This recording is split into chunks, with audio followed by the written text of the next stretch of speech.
Hello students, स्वागत है आप सबका आज के इस वीडियो में। तो आज के इस वीडियो में हम क्वेश्चन नंबर 3 एनसीईआरटी एक्सरसाइज 3.1 का करने वाले हैं और हमने पिछले लेक्चर्स में 2 तक सॉल्व कर दिया था। आज हम 3 के क्वेश्चन नंबर 3 करने वाले हैं। ओके, तो इसमें करना क्या है ये मैं आपको सबसे पहले बता दूँ। तो पिछले भी लेक्चर में मैंने बताया था कि आपको फाइंड करना है कि गिवन पेयर ऑफ इक्वेशन जो दिए गए हैं वो कंसिस्टेंट है या इनकंसिस्टेंट है। तो कंसिस्टेंट इनकंसिस्टेंट कैसे पता चलेगा? अगर ये गिवन पेयर ऑफ जो इक्वेशन जो दिए गए हैं उसके एक सॉल्यूशन है या फिर इनफाइनाइटली मैनी सॉल्यूशंस हैं तो क्या होगा? कंसिस्टेंट हो जाएगा, अदरवाइज वो इनकंसिस्टेंट होगा। अब वो कैसे पता करना है कि सॉल्यूशन जो होगा वो वन सॉल्यूशन होगा या फिर इनफाइनाइटली मैनी सॉल्यूशन होगा, वो सारी जानकारी मैं आपको सॉल्व करते ही बताऊंगा और पिछले लेक्चर में भी बता दिया था। तो चलिए स्टार्ट करते हैं 3 के सॉल्यूशन को। तो given pair of equations are, ऐसे लिख देते हैं हम, given pair of equations are. तो हमारा पहला दिया हुआ है 3/2x plus 5/3y is equal to 7। इसको स्टैंडर्ड फॉर्म में ऐसे लिख सकते हैं 3/2x plus 5/3y minus 7 is equal to 0। Okay, और एक और दिया हुआ हमारा क्या होगा? 9x minus 10y is equal to 14। इसको स्टैंडर्ड फॉर्म में कैसे लिख सकते हैं? 9x minus 10y minus 14 is equal to 0। ये हमारा जो है पेयर ऑफ इक्वेशन आ गया। अब हम कंपेयर कर लेते हैं हमारे लीनियर इक्वेशन के एक्सप्रेशन से। तो ऑन कंपेयरिंग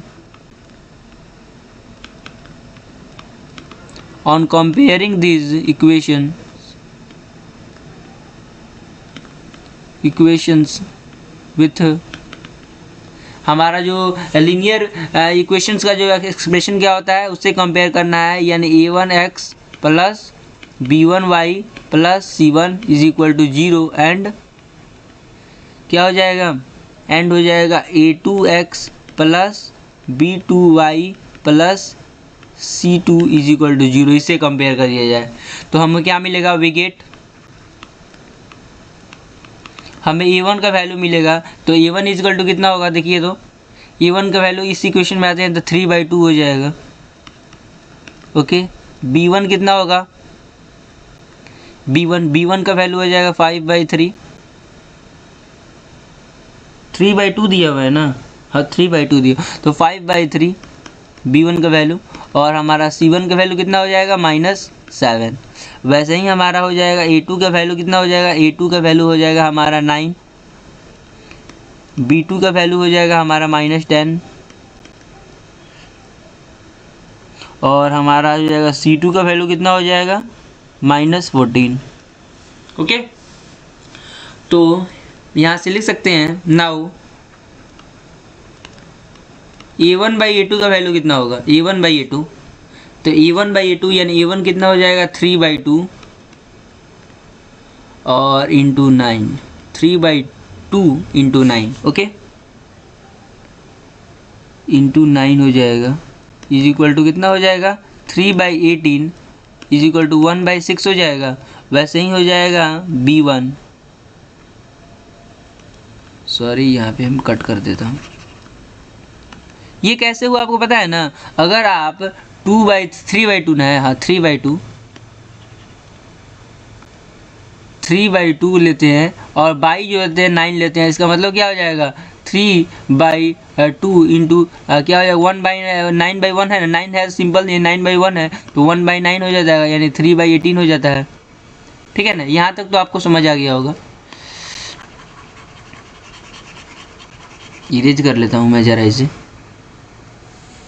ओके, तो यहाँ से क्या हुआ हमारा? अब एक और ले सकते हैं यहाँ से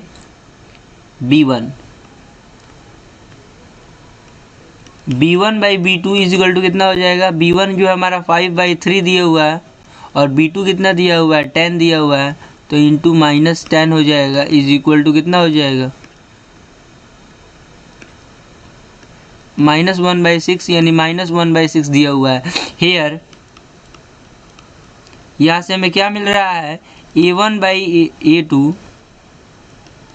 A2 is not equal to B1 by B2, B1 by B2 के बराबर नहीं है, तो क्या लिख सकते हैं, शो अगर ये बराबर नहीं होता है ना A1 by A2 is not equal to B1 by B2, तो इस केस में गिवन पेयर ऑफ जो हमारे इक्वेशन होंगे has one and only one solution, has only one solution, एक ही सॉल्यूशन होता है।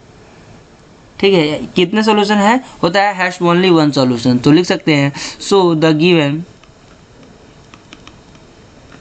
Pair of equation has one solution,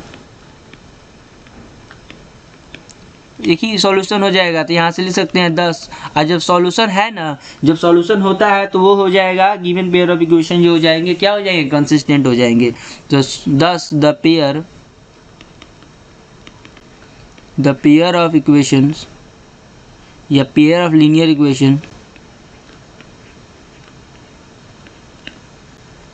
equation is consistent.